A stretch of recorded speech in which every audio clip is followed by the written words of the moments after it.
വാർത്തകൾ പരക്കാൻ മാധ്യമങ്ങളൊന്നും ആവശ്യമില്ല എന്നതാണ് ഇക്കാലത്തെ സ്ഥിതി. അതിൻ്റെ ഏറ്റവും നല്ല ഉദാഹരണമാണ് ഇന്ന് രാവിലെ ഒരു ഇമെയിൽ കിട്ടി. മമ്മൂട്ടിക്ക് കോളൻ ക്യാൻസറാണ്, മയോ ക്ലിനിക്കിൽ പ്രവേശിപ്പിച്ചിരിക്കുന്നു.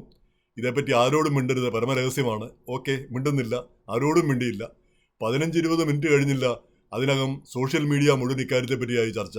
മറുനാടൻ മലയാളിയിൽ ഷാജൻ സ്കറിയായുടെ ഒരു വീഡിയോയും കണ്ടു.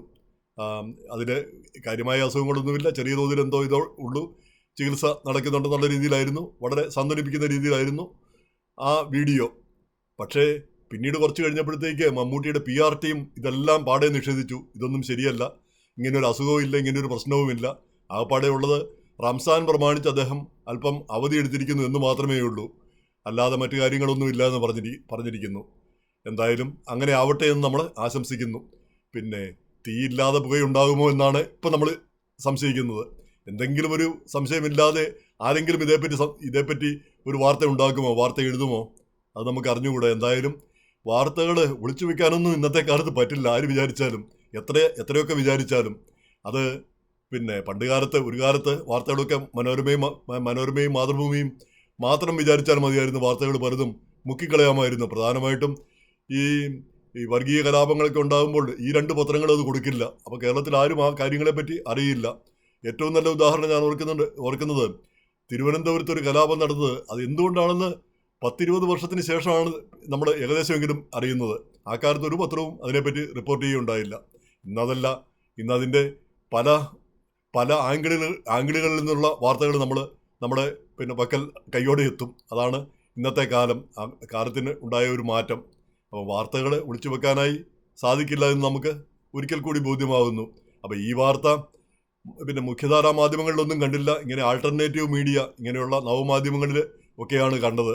അതുകൊണ്ട് മമ്മൂട്ടിക്ക് ഒരു കുഴപ്പവും വരാതിരിക്കട്ടെ. അദ്ദേഹം മഹാനടനാണ്, നമ്മുടെ എല്ലാം ആരാധ്യ പുരുഷനാണ്. അദ്ദേഹം ദീർഘകാലം ആരോഗ്യത്തോടുകൂടിയും അതുപോലെ തന്നെ ആ നടന വൈഭവത്തോടുകൂടിയും ജീവിക്കട്ടെ എന്ന് നമ്മൾ ആശംസിക്കുന്നു. ഇനി ഇതിൻ്റെ കൂടെ ഇന്ന് കണ്ട മറ്റൊരു വാർത്ത കണ്ടത്, അധികമാരും ശ്രദ്ധിക്കാതെ പോയൊരു വാർത്തയാണ്.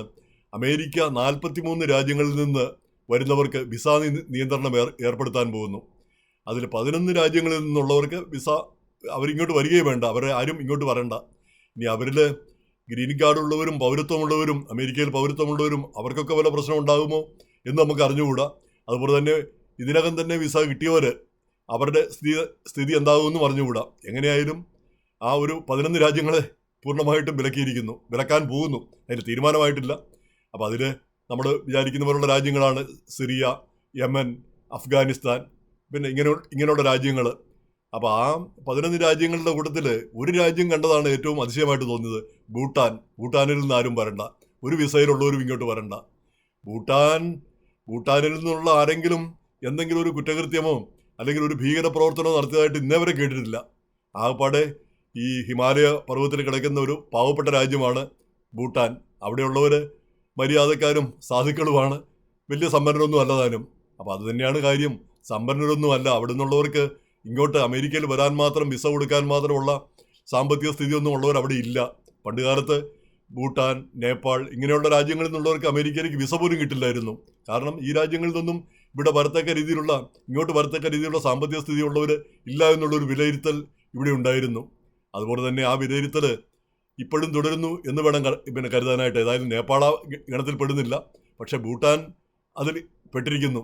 അതിൽ ഏറ്റവും തമാശ, ഈ ഭൂട്ടാനെ പറ്റി അവർ പറയുന്നത് ലോകത്തിലെ ഏറ്റവും സന്തുഷ്ടരായ ജനങ്ങൾ ജീവിക്കുന്ന സ്ഥലം എന്നാണ്. അവരുടെ ഹാപ്പിനെസ്സിൻ്റെ ഏറ്റവും കൂടുതൽ ഹാപ്പിനെസ് ഉള്ള രാജ്യമായിട്ടാണ് അവർ ഭൂട്ടാനെ കണക്കാക്കുന്നത്.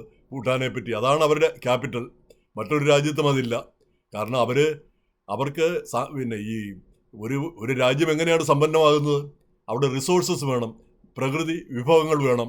അവിടെ ഹിമാലയത്തിൻ്റെ മടക്കുകളിൽ കിടക്കുന്ന അവിടെ ആളുകളൊക്കെ ഈ മലഞ്ചെരുവുകളിലൊക്കെയാണ് ജീവിക്കുന്നത്. അവിടെ പ്രകൃതി അവരെ കനിഞ്ഞനുഗ്രഹിച്ചിട്ടൊന്നുമില്ല.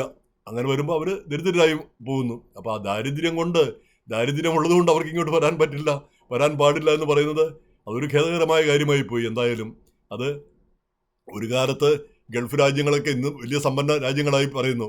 ഒരു കാലത്ത് ഈ എണ്ണ കണ്ടുപിടിക്കുന്നതിന് മുമ്പ് അതൊക്കെ ദരിദ്ര രാജ്യങ്ങളായിരുന്നു. ഇന്ന് അവരൊക്കെ സമ്പന്ന രാജ്യങ്ങളായി മാറി. നാളെ ഭൂട്ടാനിൽ എന്തെങ്കിലും വലിയ പ്രകൃതി വിഭവങ്ങൾ കണ്ടെത്തുകയും അവയൊക്കെ വലിയ സമ്പന്ന രാജ്യങ്ങളായി മാറുകയും ചെയ്തുകൂടാ എന്ന് നമുക്ക് പറയാൻ പറ്റില്ലല്ലോ. നാളത്തെ കാര്യം എന്താണെന്ന് നമുക്ക് പറയാൻ പറ്റില്ലല്ലോ. എന്തായാലും ദാരിദ്ര്യം എന്നുള്ളത് ഒരു മാനദണ്ഡമായിട്ട് കണക്കാക്കിയത് കഷ്ടമായി എന്ന് തോന്നുന്നു. അല്ലാതെ മറ്റൊരു കാരണം ആലോചിച്ചിട്ട് കാണുന്നില്ല. മറ്റു രാജ്യങ്ങൾ അഫ്ഗാനിസ്ഥാനോ അല്ലെങ്കിൽ സിറിയയോ യമനോ പിന്നെ ഇറാനോ ഇവയ്ക്കൊക്കെ കാരണങ്ങളുണ്ട് വരാതിരിക്കാനായിട്ട്. പിന്നെ തീവ്രവാദത്തെ പ്രോത്സാഹിപ്പിക്കുന്ന അല്ലെങ്കിൽ ഈ പിന്നെ ട്രംപിനും മറ്റുമുള്ള ആ ഒരു മുസ്ലിം വിരോധം ഇതൊക്കെ അതിൻ്റെ ഒരു കാരണമാണ്. പക്ഷേ ഭൂട്ടാൻ സാധുക്കളുടെ ഒരു രാജ്യമാണ്. അവിടെ കൂടുതലും ബുദ്ധമതക്കാരാണ്. അവർ വരരുതെന്ന് പറയുന്നതിന് എന്താണ് കാരണമെന്ന് മനസ്സിലാവുന്നില്ല. ഇതൊക്കെയാണല്ലോ പൊളിറ്റിക്സ് എന്ന് പറയുന്നത്.